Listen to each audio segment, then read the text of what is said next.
You're listening to The Broken Meeple Show, a podcast that speaks passionately about board games for the benefit of those who play them. My name's Luke Hector, best known for the Broken Meeple YouTube channel, and I'm an everyday gamer just like you. And I'll be talking about reviews, top 10s, and just about anything that connects me to board games, as long as I have a tea or coffee in hand, that is.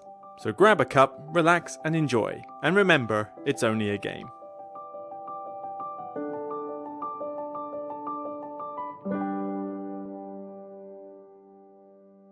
Hi everybody, Luke Hector here for another podcast episode.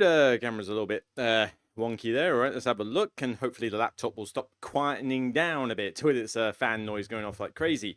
But yeah, this is episode 111 on Saturday, 5th of April, because I think I've got a bit of a full Sunday ahead. I mean, I'm going to go to a games afternoon at a local club because I haven't seen them in a while. And then when I get back, I've got evening games with the mates, and I want to go to the gym because I didn't go today because I did a 10k run yesterday. So I'm squeezing quite a lot into Sunday as it is. So I thought, well, let's just record this one in the evening on Saturday, and then at least I can have it ready to upload on Sunday, which shouldn't be too difficult. Now, this one, as I keep saying, probably won't be as long an episode, although I say that a lot and then go off on tangents, so we shall see. But there's only so much I need to talk about on this one. So, general updates, not much to say, really. I mean, I'm still seeing chiropractic over the neck thing, but it has been getting better over the last month. So what they're doing is doing things quite nicely, and that's coupled with probably an effect of work being a little bit less stressful these days. You know, the worst has happened, things are starting to mellow out a bit now, and if things carry on at the rate they're going, things will resolve themselves in a couple of months. So, you know, things are on the uphill stretch, you know, and that's what I'm kind of hoping will continue as we carry on, you know, into April. And also April and May are my favorite 2 months of the year, I feel, because firstly, I had my birthday on Friday, so you don't need to wish me happy birthday in the comments. That's not necessary, but I was 41 yesterday, so I didn't do much for my birthday. I just basically had the day off work, chilled for the day, played a bit of Baldur's Gate 3, learned some new games that I'd got, like, Life of the Amazonia I learned, so I've been playing that solo today, put up my initial thoughts on Instagram, so you can have a look at that. But also just watching some anime, caught up with Devil May Cry, you know, the one on Netflix. I finished watching that, put up some thoughts. It's decent, it's fine, yeah. I mean, it's not amazing, but it's fine. And also watched a bit more of Frieren. I think that's how you pronounce it. Frieren, The Journey's End. It's it's an anime that's been getting a lot of awards, and I kind of wondered why, because nothing about the trailer made it seem like it would be anything that fun. And it started off a little bit slow. It's a bit of a slow burn, but eventually it starts getting better and better, and now I'm like into it. It's like, okay, and it's not because of like massive high grade action or anything. There's not a huge amount of action in this show at all. There's like some of it every now and again. It's fairly brief, but I think what makes this one is, firstly, it does look gorgeous. It's got very nice animation in it, but it's very humble. It's not trying to be anything like pretentious or anything. It's just got these very cool, very nice characters that each are very distinct, each have their own personalities and backstories and complexities about them. But it also goes on a little bit of an existential approach where, you know, the main character is an elf who lives for thousands of years. You know, they can live for ages. So she's been with some companions, a mixture of dwarf and humans, obviously outlives them while they all age and die and all these other previous things, and she starts kind of appreciating more the concept of spending time with your friends and not taking them for granted, while also going back to places she previously visited on one of their excursions and kind of making amends for stuff, or saying, look, I promised I'd come back, you know, how can I help, that kind of thing. But the world feels believable. It feels like an evolving world because everything else is aging. You know, I mean, there might be a time gap of like, you know, several months that pass, but then, you know, by the time she's traveled to somewhere, like, oh, I'm just going to go off and quickly do this mission and I'll be back soon. And it's like 20 years have passed. So everything else has changed within 20 years, but to her, it's a blip. So it's got some cool elements there, and mainly it's written well. You know, the voice acting is good in the dub, and the dialogue is interesting. You know, in the slower scenes, I'm interested in hearing a conversation. So I'm getting more and more into it, and I've enjoyed it up to, where am I, like 3/4 of the way through season 1, I think, maybe 2/3. And I hear there's a second season I'm gonna watch. I was like, oh blimey, it's gonna take me a while to get through it, but I've been enjoying it. So yeah, all pretty good there. But otherwise, yeah, health-wise, general fine, everything else fine. But April and May, as I said, is also good because of the 4-day weeks. Because I had a 4-day week for first week of April because of my birthday. I've got a 4-day week this week because I'm going to HandyCon on the weekend, so I will see a bunch of you there hopefully. Then after that, we've got Good Friday. And then after that, we've got Easter Monday. And then like 2 weeks after that, we've got, May bank holiday. And then another couple of weeks after that, we've got another May bank holiday. We've got a lot of 4-day weeks. And that's assuming I don't take any holiday off around Easter, which I'm tempted to do because you take 8 days off work. You get 16 days off, though, because you only take 8 days of holiday. But because of all the bank holidays and the weekends, you're effectively off for 16 days. It's very tempting to do, workload permitting. But I've got nothing planned, so would I just be sitting around doing nothing but playing board games solo and playing Baldur's Gate 3? I don't know, but it's an idea. But yeah, it's just generally, it feels more like a relaxed period for me, April and May, so I do like it. It's probably my least stressful period of the year, for a lot of reasons. But yeah, looking at what I've done on the channel, so since the last episode, there's only been 2 videos. Yeah, sorry about that. I mean, I've been busy, I've had a lot to do, and one thing that's not helped with that is the fact that I've been doing some longer videos, so Divinus, the spoiler-free review, that's gone out, which has got a lot more views than I expected. I thought Divinus wouldn't get any reviews at all, but any views at all. But yeah, 3,000, I'm not going to complain. I'm finally done with that game, quote unquote. But yeah, here are my thoughts on that one. And then recently I did a top 10 list, top 10 games spoiled by too much bloat. Most people are enjoying it, nearly up to 9,000 views, 95% retention, acceptance rate. Some people have not been quite getting the point of the list, I have noticed. Sort of going, it's like, well, this is mostly, like, on you, isn't it? Because you bought everything. And it's like, well, duh. Well done, Captain Obvious. Yeah, but there's a bit of both. There's partially on me for buying all the stuff and then realizing that this actually spoils the game having all this stuff. But it's also partially on the publisher because they make a lot of this content. They don't think, well, maybe I should stop making it because it's just going to make the game worse if you have it. And do these new expansions allow for easy integration? Do they allow for new players to jump in? Are they ever going to get played by people? Publishers have a thought process with this as well as designers, who should be thinking, well, hang on, is my game a little bit bloated already? And now I'm trying to add in another 6 mini expansions. Isn't this a bit much? So yes, it's partially on me, but it's also partially on the publisher. So the list still has merit. It's not misleading or God knows what else, and this is this is a minority. I mean, trust me, most people have been getting the point and enjoying the list and sharing some of their thoughts in the comments as to what games they think have got ruined by bloat. It's been an interesting read, but there's not a lot of reviews to do at the moment. As I say, I've got Wondrous Creatures nearly ready for review. I've got Life of the Amazonia currently being played, and we're not allowed to talk about it in much detail until late April, but I do have Apex Legends on my shelf. But the problem is that's going to take a while to get played because it's a bit of a mammoth game. I mean, I'm trying to think when I'm going to get an easy time to do that outside of solo mode, although, oh, blimey, was it a nightmare to put together in storage. I'll be commenting on that in the review, I'm sure. But yeah, suffice to say, after unboxing it was not fun. Let's just say that. But yeah, there's only so much on the horizon. I mean, I haven't even thought about the next top 10 list. See what else there could be. I mean, I've had a few good top 10 ideas from people, so I'll see which one of those could fit. There is another video I'm doing now. I'm resurrecting the best and worst series. Because I never wanted to put it to sleep. I never wanted to get rid of it. I just had to put it to sleep because of the top 100 and Essen. But those best and worst videos were still popular and they're still good. So I've recorded one for Garfield Games because I realized I hadn't done one for them. So that one I will edit and bring out as soon as I can to, add a little bit of variety.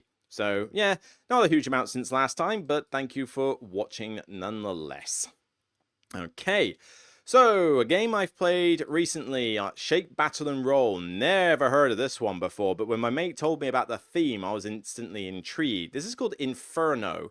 It's done by Red Mojo Games. Now, Red Mojo don't have a great track history, it must be said. I mean, they're based in Spain, and the main game that they've made is Tindaya.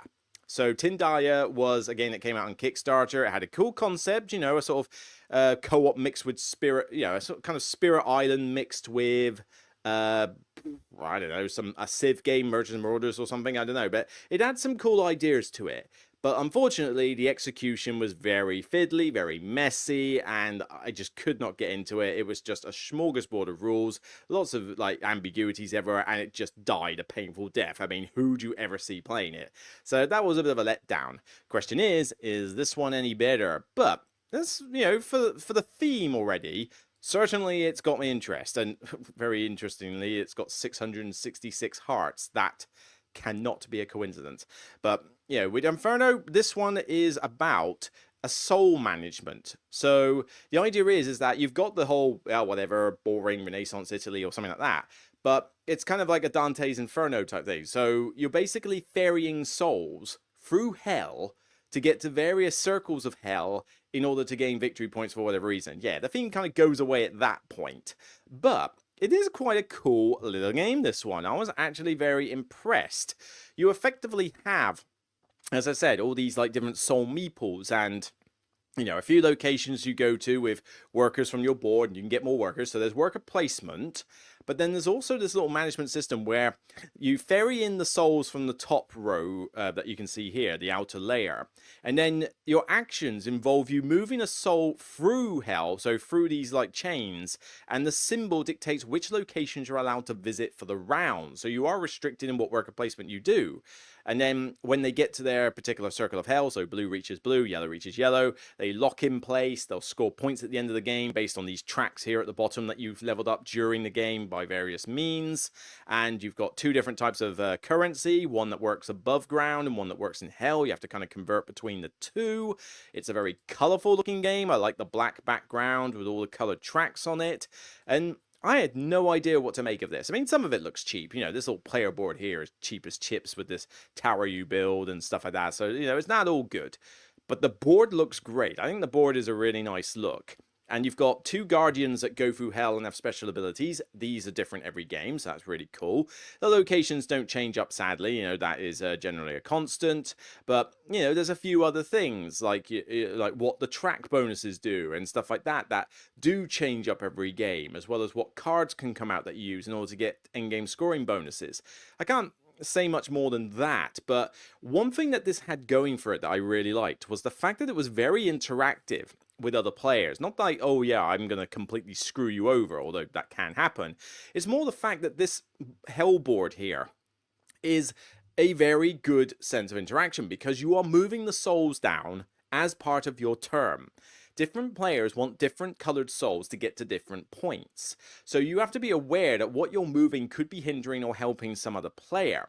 You've then got the guardians that can come around and start sort of messing things up. You've only got a couple of 4 symbols for the actions that you've got on locations. So you might do an action with a meeple and then leave the next player with very limited actions that they're allowed to do. So everybody is influencing this aspect of the board, which means there's a good amount of Euro style interaction. It's not simply a solitaire game. You need to be mindful, and you have to take account of tactical opportunities when they arise. So I was pleasantly surprised by this. Now, there are, one or two little balance issues I'm thinking about some of these tracks. Are some tracks better than others? But the fact that you can change up what bonuses you can get from them should, make up for that, because you'll end up with, a much different setup as a result. It's also one where you kind of have to do a bit of everything. You can't really specialize, which is a bit of a shame. Like, I tried to, at the start, specialize a lot in those agents or customers or guests, that you bring to your tower. But it turns out that that's actually a mistake. The guests are only so seldom useful, and you don't need to munchkin them like crazy. Really, you need to get those barrels. Those barrels not only give you special bonuses and point scoring off your player board, but you also need the barrels in order to play a lot of these cards that score you points for like end game stuff and get you instant bonuses and stuff. So I mean, these are deluxe pieces that I'm saying. I don't think my friend has the deluxe pieces. He's got a bit more sense than that. But I do find that some of these cards that you play are pretty damn useful, and I think barrels are just infinitely more useful than than guests overall. It just seems to be clear as day that way. Not to say that you can ignore guests entirely, but yeah, you can probably just get the odd guest or two, but you really do want to get these barrels and utilize them, because I think munchkining the cards is just an easy way of getting points. I came second, so I did pretty well despite making that mistake, but a lot of that came down to some very tactical utilization of souls that were in the game, and being very good at the end game scoring, which meant that where I'd leveled up my skulls on some of these tracks, I was on tracks that did pretty well. So there was that aspect. But the fact that I had so few of those cards in front of me really did hinder my ability to do much in the end game. So yeah, you cannot avoid those. But yeah, all in all, this is a solid Euro. I think Tindalio was a bit of a dud, a bit of a mess. This one feels good. There are some ambiguities with some of the rules, but I don't think we froze up too much. It's produced for the most part pretty well for what it is. It's a good thinky Euro. Probably a midweight Euro, I would say. I wouldn't call it heavy. I'd certainly say it's midweight. But the interaction between players does mean that you do need to plan a little bit and think ahead, so there is quite a crunchiness to it. I was impressed. I didn't know what to think. The theme intrigued me at first, then I saw it being played, and I thought, can you teach me this game? That'd be great. And I just realized I'm actually on my my normal BGG page, and I rated it a 7. So yeah, I do think it's a 7 out of 10. That is what I would give it personally. It could go up to an 8 with more plays, try out some of those variable setups and see how they work. But all in all, I was like, yeah, this is a good game. If they want to play it, I'm up for playing it. So all well and good. All right, let's get on with the main topic of the show, nice and early. This one comes from Lynn Mastrud. I don't know if it's Mastrud. I'm probably pronouncing that entirely wrong, so sorry about that. But this is one of our Patreons who has suggested this topic. And granted, yeah, other people have mentioned this like long ago, and I've just never really got round to trying it, but I figured now was a good time. So I brainstormed a bunch of ideas, and we can finally talk about tips for teaching games. So, I teach a lot of games. I do not proclaim myself to be the best teacher ever in board gaming. Okay, there are some people who are better at it than me. There are going to be a lot of people who are worse at it than me. It's just a case that and sometimes it would also come down to the style. Sometimes my style of teaching will not work with you, regardless of how well I could teach it. I find it very difficult to teach a game to somebody who can barely learn a game without reading through the rulebook themselves. Like, they don't like it being explained to them. At that point, I'm kind of stumped, and I have a friend who's like that. It's very difficult to teach her games for that reason, because that's not the way I teach typically. So there is other factors that come into it. But when I teach games, these are things that have come from experience, where I've utilized these like little tips and sort of ways of doing things, and they may work for you, they may not. But regardless, hopefully you'll take these to heart, understand why I do them, and then you can come up with your own ways of doing it, or recycle some of these. I honestly don't mind. But I'm not going in any particular order from these. I literally just brainstormed a bunch of them. I've got like I don't want to show it, but yeah, I've got, there you go, in the corner there, tips, where I literally just brainstormed a bunch of bullet points, and we're just going to go from there. So, first one on my list, patience. Patience. Have some patience. And for someone like me, where patience is not a particularly big virtue, this is a big one to deal with. You are dealing with people who learn at different rates, who learn with different styles, who are used to certain games and not others, who have had less experience than you with gaming, quite likely. You need to be patient with everybody when teaching a game. And if you start being aggressive, even if passive aggressive, when you're teaching rules, this is just a good way to put people off the game you're even trying to teach. It will limit their enjoyment. It completely limits your enjoyment, because all you'll be thinking is, oh God, I've got to put up with this all game. And it just sours the mood. And people who are very good at reading the room, or very empathic, like emotionally empathic, I like to think I've got a pretty good like emotional read, then yeah, you tend to cause more problems than you solve by not being patient enough. If you know somebody's a bit of a slow learner, take your time and bear with them. If you know somebody learns by a particular style and it's not the same as yours, as I just mentioned earlier, again, find a way around it, or just take your time. You can't rush these things. You need to, if you're going to teach the game, particularly a heavy game, well, So, be mindful of that. If somebody likes to ask a bunch of questions, it can sometimes be a bit frustrating, especially when you feel like you've just explained it, but you've still got to be patient and just answer the questions, except that some people need to ask for more examples. Now, of course, that's not entirely on you per se. I mean, if you are diddling around on your mobile phone or easily distracted by the people and you're not paying attention and then you start asking a bunch of questions, then you kind of deserve everything you get. But, if somebody is teaching me the rules, unless I've got like an emergency appointment on my phone, or like somebody calls me to buy something at a bring and buy, in which case I do apologize profusely for the interruption, I will shut the hell up and let the person explain the game, because they are trying to teach me something and I need to be giving them my full attention. It's, just a thing to deal with. So this isn't so much a tip for how to make the game easier to teach. It's a tip for how to manage your own personality and, how you come across as a teacher, kids, people who teach kids in schools have to adhere to this. When was the last time you came across a teacher that was really impatient and just like flared up at a moment's notice whenever a kid asked a question? How many of those do you find to be successful teachers? There is definitely a way of doing it. Even line managers, like in my line of work, when you've got a junior underneath you, you got to be patient with the junior, and sometimes they'll learn like that, no problem. Sometimes they need a bit more time. Sometimes they make mistakes. Yeah, gotta deal with it. You gotta be patient. Okay, next on my list, I wrote down lead by example. When you're regurgitating a bunch of rules, regardless of how you approach that part, a lot of people, including myself, learn better by having examples played out for them. It's kind of a bit like when you compare like the university times when you learn by lecture or seminar. I always learned better by a seminar than I did a lecture, because a lecture is just droning on facts at you. You may absorb them, you may not. My memory recall is not good enough to be able to deal with that. But when we go to the seminar and we start doing practical examples and discussing them, then it starts sinking in, whether by repetition or just the fact that I'm seeing it played out in front of me.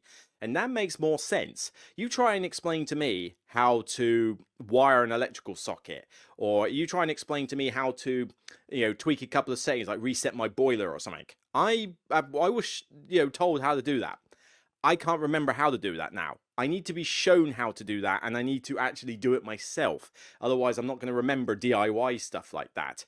And the same can go for board games. Whenever I'm teaching a game, if I'm explaining something that I know is probably a little bit harder to grasp than usual, like it's not comparable to other things, or it's not a rudimentary rule like teaching your grandmother to suck eggs, if I've got the pieces near me on the table, grab some of them and show. If you're trying to explain what cards are like, then show them the cards, show them a few examples of the cards, and point at the specific bits you're trying to explain.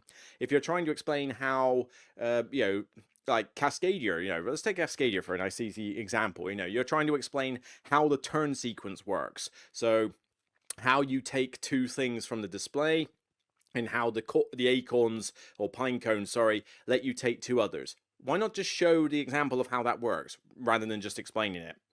And, when you're trying to explain the scoring effects of the cards, the cards have got it written down on them, but why not show a practical example on your little tableau in front of you with a few tiles and a few tokens, just to show what it means when it says that these birds have to be spaced out and have line of sight. What does the line of sight necessarily mean? Explain how the foxes work, which are always a little bit more fiddly. Show a pattern for the elk. These sort of things, just trick people's minds, and as soon as you see it happen, you realize, okay, so that's how it works. And this can solve a lot of the questions. People don't need to ask a lot of questions when they've seen it happen. And I will always try to lead by example with a lot of heavy games, while I'm teaching it. And this can be for something like Ark Nova, Hegemony, Inventors of the South Tigris. All of those have got fairly complexy rules to them, and if you've got an example to show how it works, then even better. Just play around with the components in front of you. Some people like learning from videos, like I don't want to support the right people, but some people like seeing playthroughs, like from Paul Grogan and such, and various other channels are available. But when you see it played out in front of you, some people learn nicely from that. Now, I personally don't learn a game very well from a playthrough alone. I kind of need a bit of both. If I'm learning it myself, I need the rule book and example layout in front of me. If someone's teaching me the rules, then I need examples shown to me. But watching 3 or 4 other people play a game and try to stay engaged doesn't really work well for me. All right, let's move on to the next one. Well, I mentioned about regurgitating a rulebook. Don't do that. Don't do that. Oh my god. I mean, if I find out you're going to teach it by regurgitating the rulebook verbatim, and I know this before we sit down, I'm leaving. I'm sorry. But that is not how you teach a game. That is worse than a lecture at university, that example, because you are basically just droning on at the person, reading something that isn't typical like human speech. You know, people don't talk like a rule book. They talk with, shortcuts. They talk with slang. They talk with other, things that affect them. You cannot just copy what the rulebook says and expect somebody to learn it. And I have had games taught to me in this fashion, and oh my god, it is horrible. It is a horrible experience to be taught a game like that. It pretty much means guaranteed that I'm just never going to get it, because you're explaining word for word. I've got to remember a novel that you are telling me. Rule books are meant to be turned, you can read a lot of words and read all the examples, but if you're trying to explain it to somebody else, then you have to take shortcuts. You have to know what is worth saying and what isn't worth saying. How many lecturers, who teach you at college and university literally just read out the science textbook on quantum physics when they're trying to teach you it? No, they don't. They find a better way of explaining it that they reckon people will understand. And the same goes for this.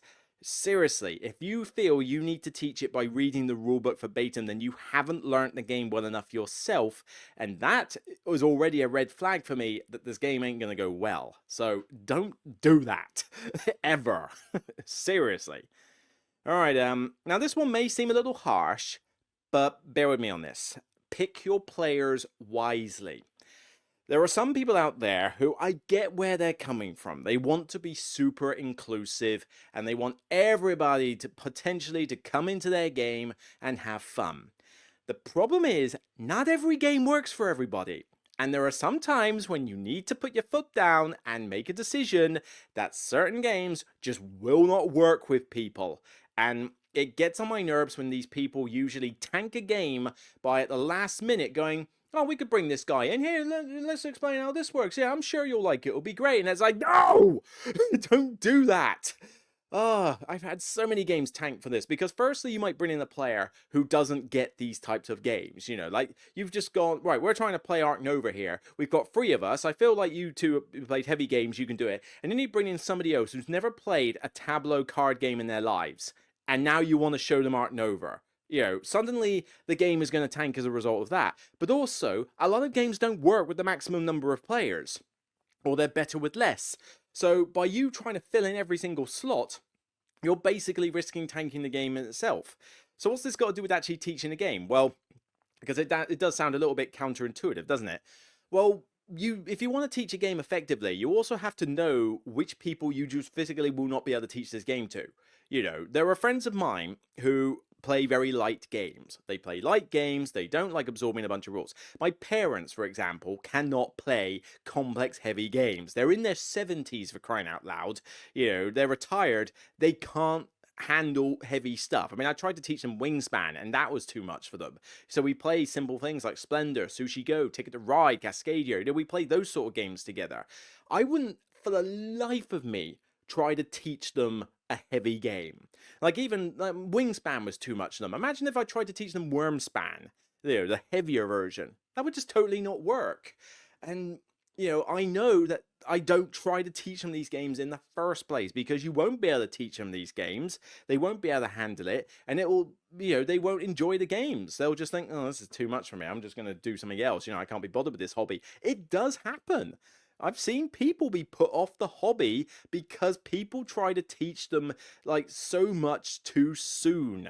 We had a problem with work with this where we were teaching students pretty much everything to do with tax before they were ready to even get life skills. I mean, the current generation of children are lacking on a lot of life skills that you just don't learn in school anymore, or ever really.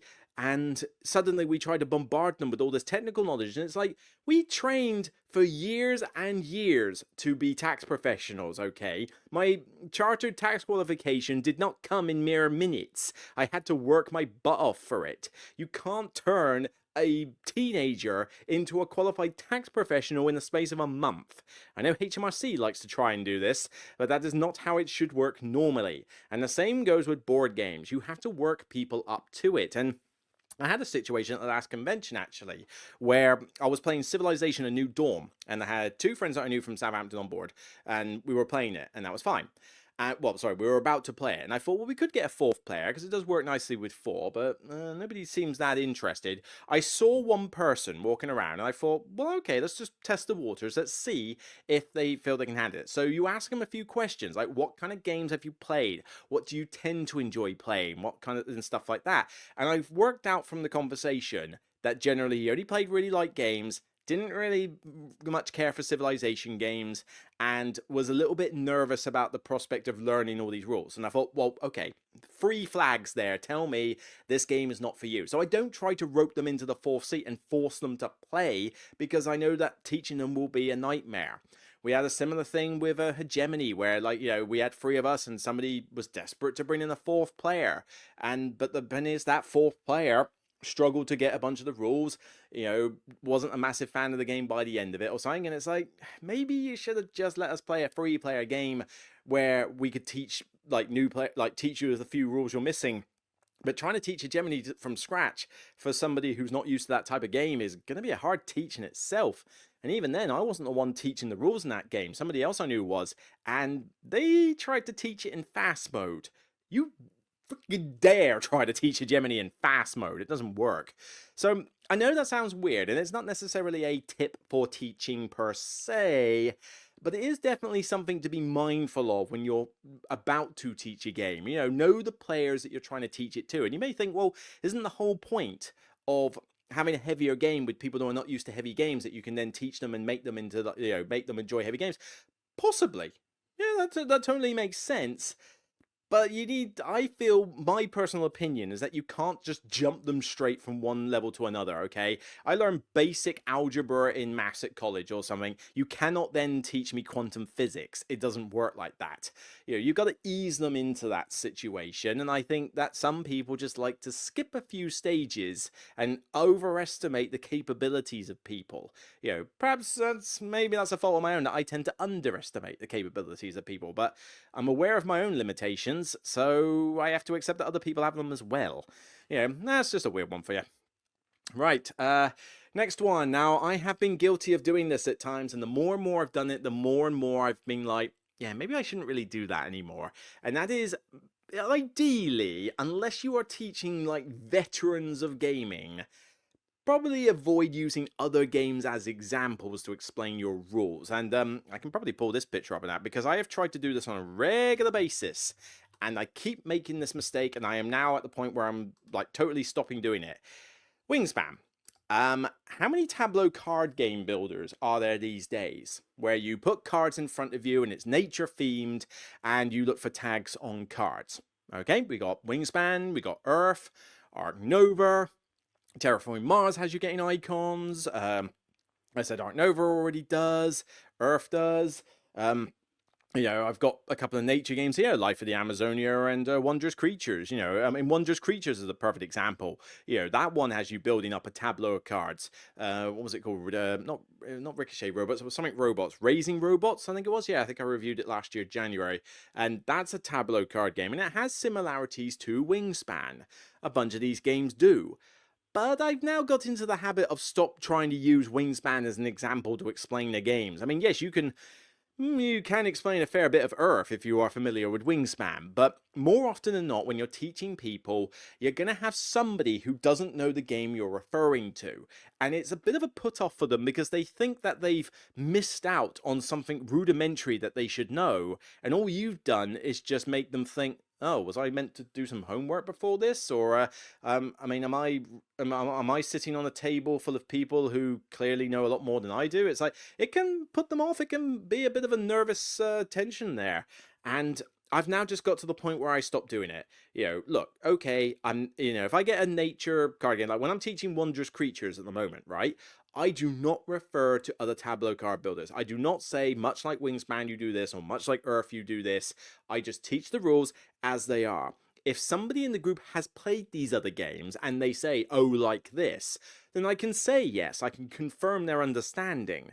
But it's a separate deal. It's not the same as me expecting too much from the people in front of me, because a lot of the times I've said this comment, and either everybody looks at me blankly because they've not played the game before, particularly if they're light gamers, or one person, maybe two out of the four of us, recognizes the game, and the one poor person who's a bit newer to games doesn't know what I'm talking about, and then I've got to tell them the whole rule anyway. So unless you have this pitch perfect scenario where the three people in front of you, for example, in a 4-player game, have played the game that you're going to use as an example inside out and back to front, then why bother trying to use it as an example anyway? Because most of the time it will not be the case, and you're just wasting your breath at that stage. So just don't bother using another game as an example. Maybe unless it's a direct sequel, like you could say, I mean, you could have done it, well, I don't know, Scythe Expeditions pretty much just nicks the theme out of Scythe, and that's about it. But if you had a similar rule between Scythe and Scythe Expeditions, you could try something like that. But if it's a very different game, very different IP publisher and that, then stick to the game you're trying to teach. Don't keep trying to bring in all these others.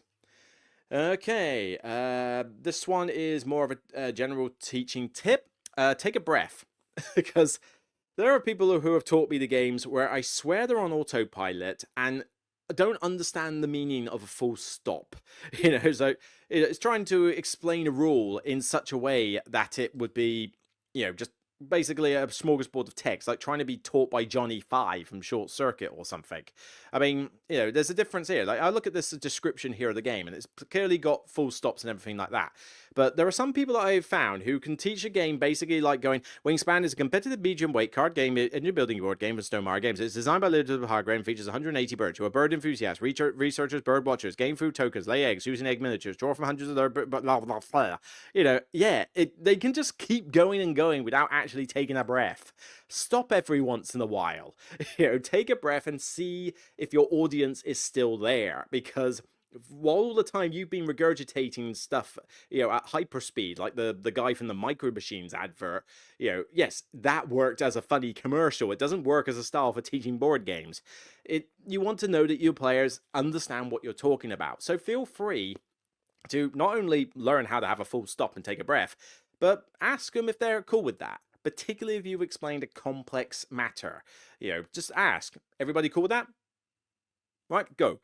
Then you may get the occasional really nervous, like introvert or something who isn't used to saying, yeah, I'm stuck, hang on, hold my hand up or something. Some people are a bit nervous on doing that, and that can happen. It's just it's, what's the phrase, occupational hazard that you have to contend with. But for the most part, just check, particularly with veteran gamers. I've explained how all these 4 different actions have worked in, let's say, well, let me get it on the screen actually, Inventors of the South Tigris. There's quite a bit to explain in that game, if we're honest, okay?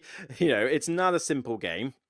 There's plenty in it, but there basically is 4 main actions that go around these different boards. So you've got inventing the card, you've got building the card, and you've got publishing the card, and you've got testing it. 4 different things that interact with this little board here. When I've explained all the 4 different actions, I'm going to take a breath and double check that everybody understood those 4 actions, because they are kind of the cornerstone of the game. If you don't understand how these 4 things work, then you're going to struggle a little bit. And it's quite a decent amount of information to teach. And because it all revolves around this same little board, but just different aspects of it, you use the examples of the iconography on the boards to help teach this aspect, where it very cleverly highlights the areas of the board that are relevant. But show an example from start to finish, and this is one thing that I kind of do. So I go through the actions in order. So invent, build, publish, test. I usually leave test till later. I know it's third in line, but I actually prefer to leave test as the last one you do because it's different from the other 3 examples.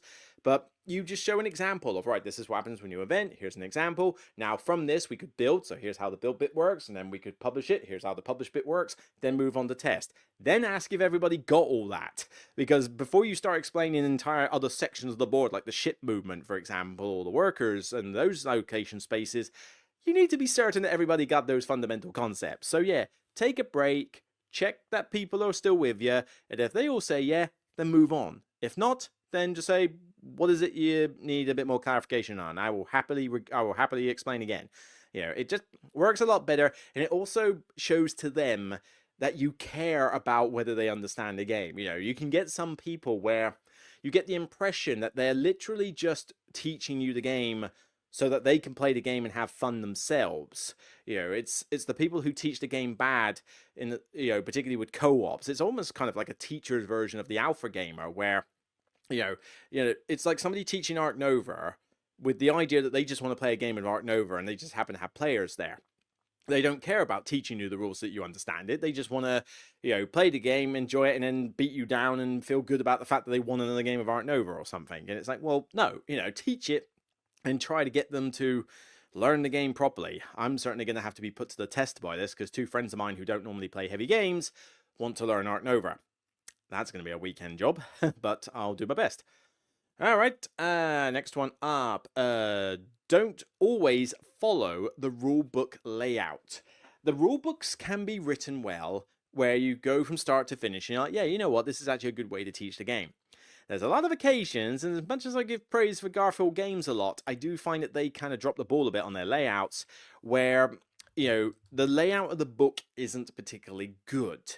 You know, where it teaches you a bunch of these concepts first before it gets into what the round order is. You know, it's like, come on, we can learn a few bits about the game before we explain core concepts and stuff like that. And rulebooks don't often get it right.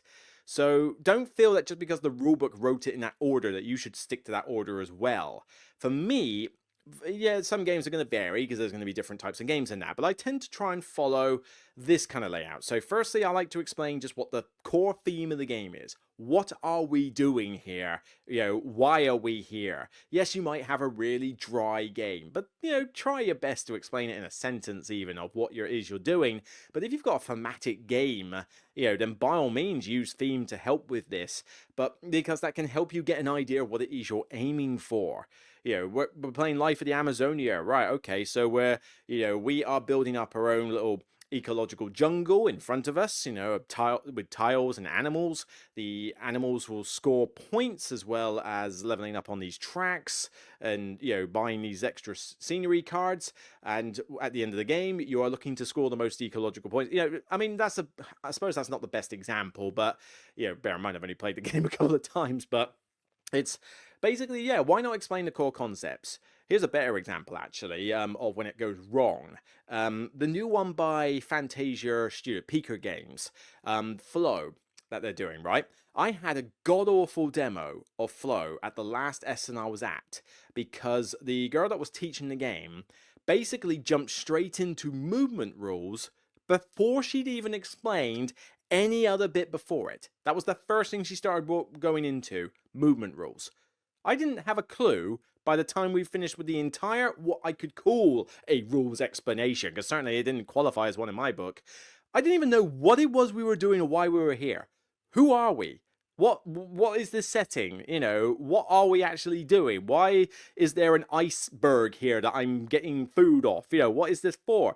What are these villagers back here? Am I supposed to help them out? Are they just like, you know, boss encounters? Are they objectives? What? I mean, you know, and I didn't understand a thing. And apparently this was fine for the Germans, who don't care about that sort of thing, it seems. They just wanted to get straight into mechanics. But, you know, no, for me, I need to know why we're here. Next one after that is the goal of the game. What exactly are you trying to do? You know, I mentioned it sort of with my slightly weird Amazonia example. Flow, I didn't understand what the goal of the game was. You know, and yes, you could make the joke that we'll just assume it's victory points. But I mean, I'm trying to think of an example of one that I could easily phrase while trying to think of a podcast. I mean, I could mention like the pursuit of happiness, for example. I mean, you've already got the theme. This is, this is the game of life for a modern gamer. You are living out your life from teenage age to old age, where you are trying to live out the most fulfilling and happy life possible.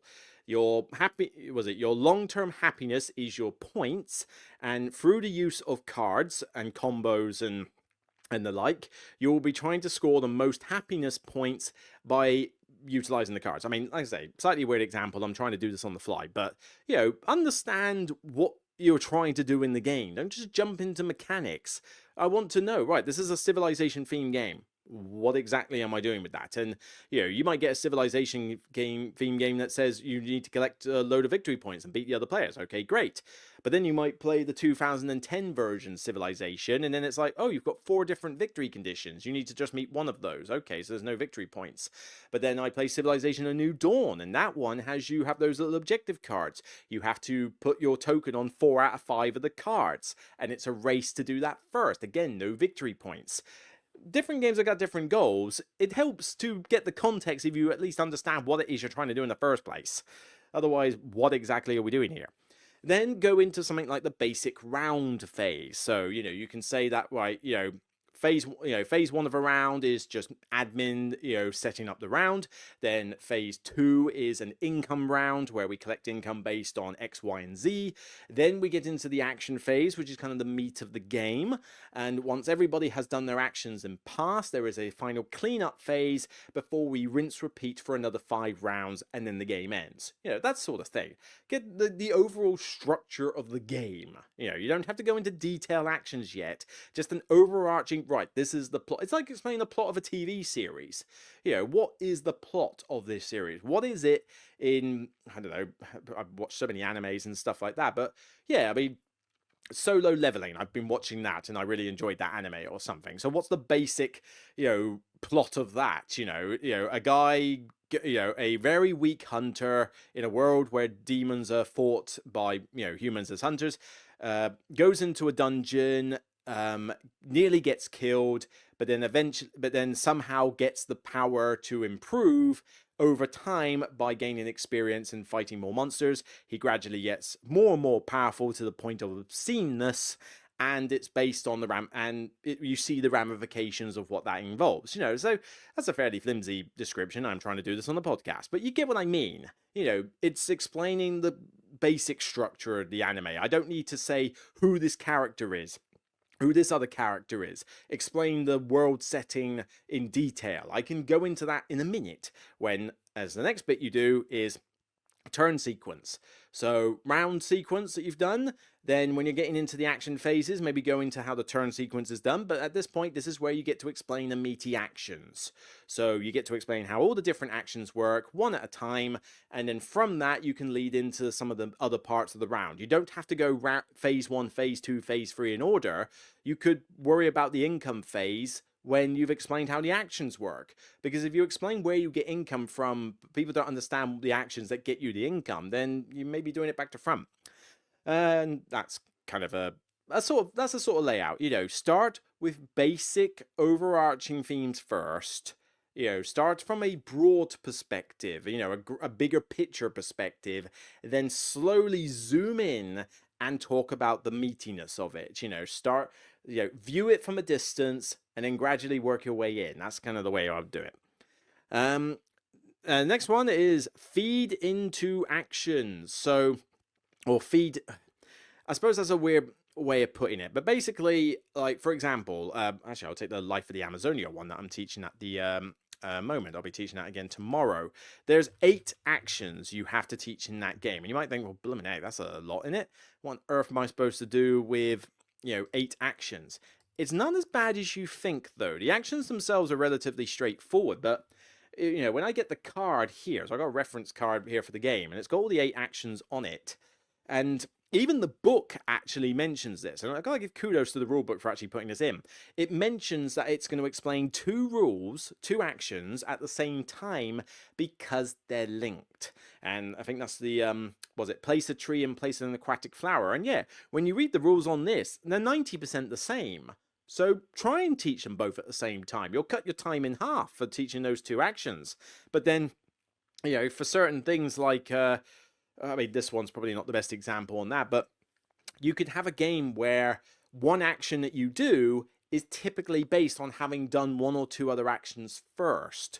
So teach the actions that come before it, that can come below it, and then teach the ones that come after. Maybe treat it like a bit like a pyramid system. So you could have, say, the bottom tier of the pyramid are the basic actions, the really basic stuff, like grabbing a tree, grabbing a resource, grabbing a lake tile, whatever, depending on what game you're playing, right? But then you realize that after you have acquired various resources, or actually Abyss is probably a good one for that, because Abyss has got three main actions that you do. And one of those is based on spending the ally cards that you need in order to actually afford to buy the Lord cards. Well, there's no point explaining about buying the Lord cards until you've explained how to get the resources in the first place. So, the council where you take the stack of cards, again, that is fed from the first action where you enter the depths and flip over those cards. So you might as well explain the depths action first, because that then leads into how the council stack action works, and both of those lead into how the buying of the Lord cards works. Now, there's only like 3 actions in there, so it's not really a pyramid, it's more of a ladder. But, ladder, pyramid, whatever analogy you want to use. But what I'm saying is that if you can explain certain actions together, then by all means do, but also be wary of the order in which you teach the actions. The rule books usually do a good job of putting these in the right order, but again, not always. Sometimes I'll read a rulebook and I'll be like, okay, that's good that I know about it now, but, maybe I'd rather teach them these bits first. And sometimes it's a complexity thing. Rulebooks like to just mix and match them by complexity. I tend to, like, if there isn't an occasion where actions lead into other, like it's a dry point salad game and the actions are very much different from each other, I'll try to teach it in order of complexity. So here are the easy actions first, just to get you sort of going, and then here's the slightly more complex ones. And that tends to work quite well. Some people might even prefer to do the other way around, start with the more complex ones and then end on all the easier ones. I prefer to do the easier ones first, though, because if people think that you've managed to cover more ground quite quickly, they get a bit more confident with learning the game.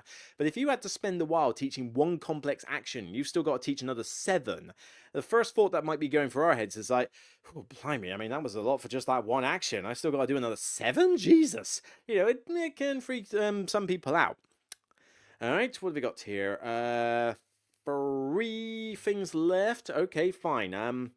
Never explain niche rules or examples.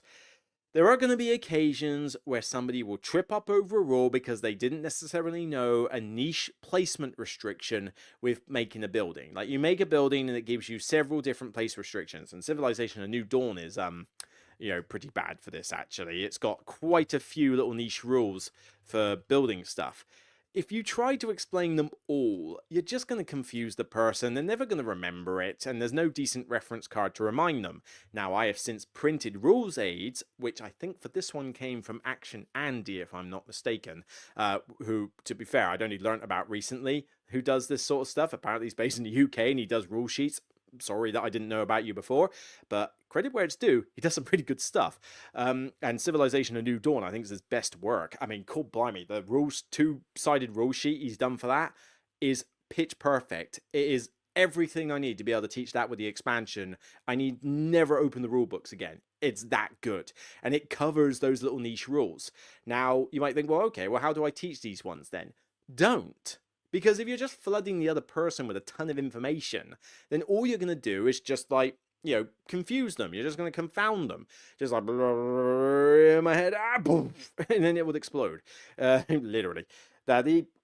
It's a case that there are certain things you just don't need to teach them, okay? I don't teach 100% of the rules every time I teach a game. There are going to be some rules where, and it's not even just niche rules, but rules that you don't need to know to begin with. Yeah, there are certain games, I can't think of an example off the top of my head, where something may happen in the game 3 turns later. Like, let's say it's a 6-round game, and 3 rounds later, something happens, something gets brought out that changes up the game a little bit. Okay, cool. But I don't necessarily need to explain exactly how that works if it's not going to fundamentally change somebody's strategy. Actually, SETI is a good one for that. The recent SETI, you've got the 5 different alien species. Now, first off, you're not going to teach them how all 5 species work, because that's a load of garbage. If you try and do that, then stop. Stop immediately. But with SETI, you've got these alien species boards.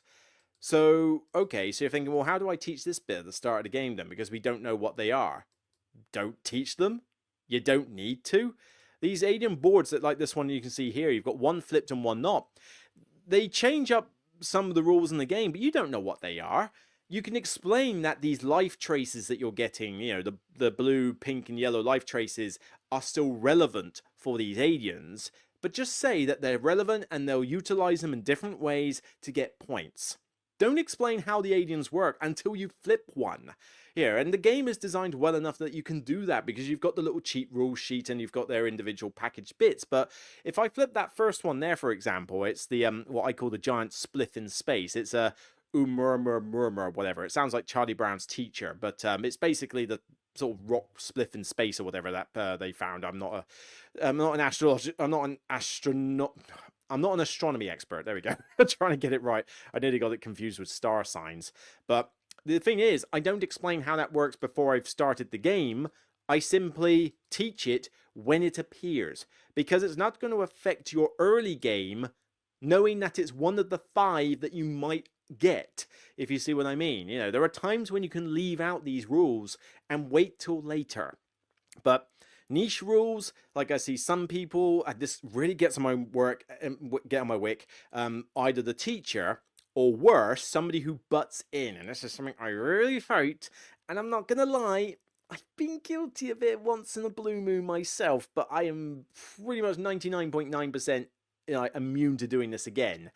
Is the person who butts in, who sort of knows what he's doing, but isn't entirely convinced that he knows what he's doing, who jumps in while you're trying to explain the rules by explaining some weird niche scenario or strategy that you should think of or something like that. And it's like, wait till I've explained the game first, boy, before you start jumping in with this stuff, if you could please, and I've been told where to go when I've done that before. Like I say, it's very rare. We're talking once in a blue moon when the stars aligned, but I remember doing it once with a friend of mine who was teaching to Carry On, and this is like her favorite game ever. So of course, why do I need to butt in and try and explain something? And there was just a couple of times during it where I sort of jumped in to try and explain a rule in more detail than was being said. And, she gave me the look. And believe me, if looks could kill, this is a death stare like you wouldn't believe. And it's just like, I get the point. I'll shut up now. And ever since then, I've never done it again. So it's, certainly not to her. But, this is the whole thing I'm getting at. Don't interrupt the teacher when they're trying to teach a game. But also don't butt in with your tiny little niche things. It's like, it's kind of like, right, I am teaching you that this is how these actions work, and this is what dictates like the water flow through this windmill or whatever, like Windmill Valley or something. And then somebody butts in going, but yes, if Venus aligns with Mercury and it's a Tuesday and you touch your nose like this, then this space is closed on the board. Whatever. Shut up. We'll get to that when it's a thing. So try not to explain every little thing. Except that sometimes you're going to have to do that during the game. Like somebody's about to take the action and you can tell that they're going to do something that might infringe that rule. You tell them about it then, because it's unlikely to be the core of their strategy. And a lot of these niche rules are so niche that they're kind of like, oh yeah, it's obviously that. How the hell can I say otherwise? Cool, blimey, we're up to an hour. Yeah, so much for the short episode. 2 more though. These should be pretty quick. Refer to reference aids. I make a big deal about reference aids being in every game, preferably not on the back of rule books. And if you've got reference cards in front of you, keep showing them as an example. Point out the bit you're explaining on the card. I'm explaining these actions now. So we're going to start with action 1, action 2, and use, you could regurgitate some of the text on here because this text is designed to be a memory jogger. It's not verbatim from the rule book, but you can, take shortcuts as necessary. But the reference aids are gold dust for when you're playing a game and teaching new players. This is why I like these. This is why I go out of my way to find like Esoteric Order of Gamers and Action Andy and random people on BGG who have made rules aids for people when the publisher doesn't do it themselves, at least not well enough. These are useful to have. Give them to new players every time and refer to them. It really does help. And then lastly, what have we got? I mentioned like not butting in with niche strategies. I don't feel you should give new players strategy tips. I think that that's a bad idea because part of enjoying a game is to learn how it goes yourself. If you tell them how to win on their first go, then it kind of takes a lot of the surprise out of the game. But also, they're just not going to win some games by themselves. I mean, I make this perfectly clear when I teach people Ark Nova, for example. Face it, I have played Ark Nova about 120 times. You are playing it for the first time ever. I am going to win. End of discussion. And that will pretty much be the case. You might get somebody who somehow picks it up and instantly grasps it and tells me where to go as soon as they beat me. I mean, it pretty much has never happened, but it could happen, right? So you make it clear that they're not trying to win their first game. You shouldn't be. Whenever I learn a new new Euro, let's say I learn Fields of Arle for the first time, do you think I was playing that expecting to win on my first game when I was being taught it by somebody who clearly knew what they were doing? No, I want to try out my own strategy. I want to try this and see what happens. It's why I get a little bit frustrated with games that restrict you and tell you you've got to do a bit of everything. And if you don't, if you try to specialize, you get penalized. It's my problem with Agricola, funny enough. Well, in Caverna, for example, actually, Caverna is probably a better example than Fields of Arle, actually. With this one, let me get it on the screen. Here we go. This one doesn't penalize you as much, if at all, really, for specializing and stuff. So don't try to teach me a strategy for how these things will work. You've taught me how feeding works, so I know the importance of feeding. You've taught me how I do things outside. You've taught me how I do things inside. And there's hopefully a nice reference aid that you've printed off for me to use also if necessary. But don't try to teach me the optimal way to play this game. I mean, this is harder to do with sandbox games in general. But let me try something weird. I was taught Inferno by my mate. He taught the game pretty well. He didn't try to teach me a strategy for how to win it, though. I saw the rules and I thought, well, okay, what happens if I focus more on guests rather than care about the barrels or something? And I discover for myself that, right, they're a bit more balanced towards barrels. They're a bit more important than guests. You can't ignore one or the other. Fine. I learned that after my first game, and I know for the second game going in. Caverna's a great example. If I decide I'm going to build an albino dwarf tribe that never goes outside and gets all their stuff from doing stuff inside with donkeys and mining and stuff, let me try it. It may work. It may actually pull off, but it could also crash and burn. The first game I ever played at a board game club, proper board game club, when I first got into the hobby properly, was Seven Wonders, where I was taught the game 7-player with the first expansion leaders, right? I was confident enough to learn it because I'm used to games, and I said, look, it may be with an expansion, but I'm a quick learner. I tend to learn these things quite quick. I've played video games and board games and Warhammer and all that lot. I should be able to get it all right. And if I don't, that's on me. We played it, and I decided, right, based on the leaders I got, I thought, well, I've got somebody who's good with red cards. This guy also is good with red cards. Let's just grab them and munchkin red cards and see what happens. And that is my strategy, and I don't deviate. I don't sort of go, right, well, I want to try every little bit of the game and make certain it's optimal or whatever. No, I just go for, right, I get cheap red cards and I get points for red cards. That is my strategy. I am getting red cards. Let's see what happens. And I won. It can sometimes help you to win.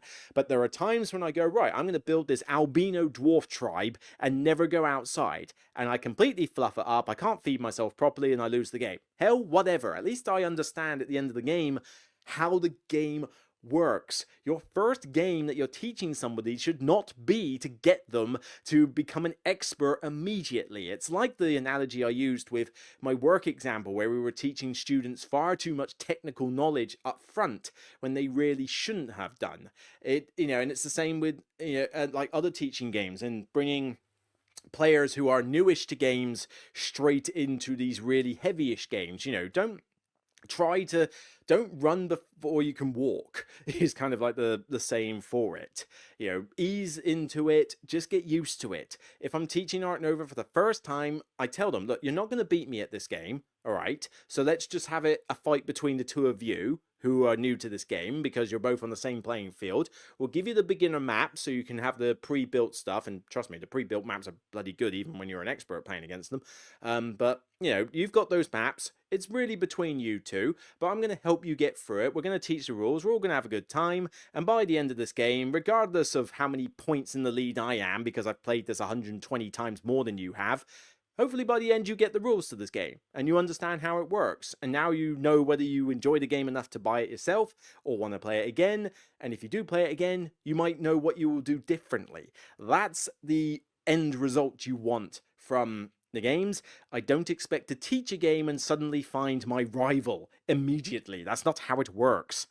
And that's it. Yeah, that's all of them. Yeah, great. Hour and 6 minutes, I think we'll go with that. So yeah, there's a bunch of tips that I tend to follow myself when I'm teaching games. And I'm not saying that these are the gospel tips that everybody must follow. People learn in different ways. I'm sure that if Paul Grogan was to read this entire list, he might disagree with half of it. He might even have an extra few tips that he uses to teach games, because he does a lot of it himself for demos and that, where, you know, he would try something that I don't. And I might agree or disagree with that particular route. You know, I'm teaching games as we're playing them. He's usually demoing them or doing them for his channel. So there are two different methods of teaching games, and obviously that's going to cause different things. Like, I don't use a script when I teach my games, but if he's doing it for a demo for a publisher, say at a convention, he's going to use a script. You know, there are different situations, different methods for different situations. So, you know, there's going to be tips that some people gravitate to and not. I'd be interested to know some of yours in the chat, in the comments section. Get them down there. If I haven't mentioned a specific tip that you would recommend, then explain it. Get it in the comments, because then anybody who watches this video can not only listen to what I'm saying, but they can also read down the comments list and go, that's pretty good, that's pretty good, that's pretty good, that's pretty good. And hopefully by the time we've done with this, the combination of this video and the comments will be a nice little mini encyclopedia to help people teach games. But let's be honest, not everybody can teach games well. Teaching games is not something you easily just pick up like that, you know, instantly. It's a skill. There's a reason that you train to be a teacher, a proper teacher of students. Not everybody can teach students. I'm not convinced I'd be able to teach, you know, maths or English or whatever in school. I probably would fail in some respects, you know, but I can teach board games, I feel, pretty well. Certainly I haven't heard any complaints. But there are bits that even I could improve on to some extent. I already mentioned the whole not butting in when somebody else was explaining. That's not quite a teaching faux pas, but it is still a faux pas, and I had to whittle myself out of that. Thankfully, I have now. There are things that it is a skill. It's a skill, and it takes time and experience. You will not be a good teacher just like that. You need to learn from mistakes. You need to experience teaching games a lot, and I have taught games a lot, you know, whether for demo events or showing off like board game cafes and volunteering to teach games. The fact that I own a lot more games than a lot of people I play at the clubs with, and therefore I'm, you know, teaching players who haven't seen the games. Even when I'm teaching some of the heavy gamer friends I have, you know, like Galactic Cruise. Hey, I've got my Galactic Cruise review copy to teach to people. Well, I'm probably the only person with it. I still need to teach 3 people how to play it, regardless of whether they're new gamers or heavy gamers. So I'm doing this a lot, and this is what I am saying from experience. But don't be disheartened if you make a few mistakes with your first couple of teaches, because the more you do it and the more you learn from the mistakes, the better a teacher you'll be. And, you know, eventually you won't have a problem. So that's it for me on this episode of the Broken Meeple. If you like what you see, then please thumbs up on YouTube, get your comments down below, and, you know, bear with me as I try to get more content out. It's probably a bit more of a slower period for games, but I'm going to try and get a top 10 list out, best and worst. I'll try and get these reviews done. I mean, it won't take me too long to get Wondrous Creatures and Amazonia played a lot, because I've already got a lot of people interested. Apex Legends might be a bit trickier, but we'll see how I go. It might have to be a first impressions for that one. We'll have to see. But yeah, I've definitely got more content on the way. I just need to get on with it. So that's it for me. Take care, and remember, it's only a game regardless of whether you're the teacher or not. Bye for now, everybody.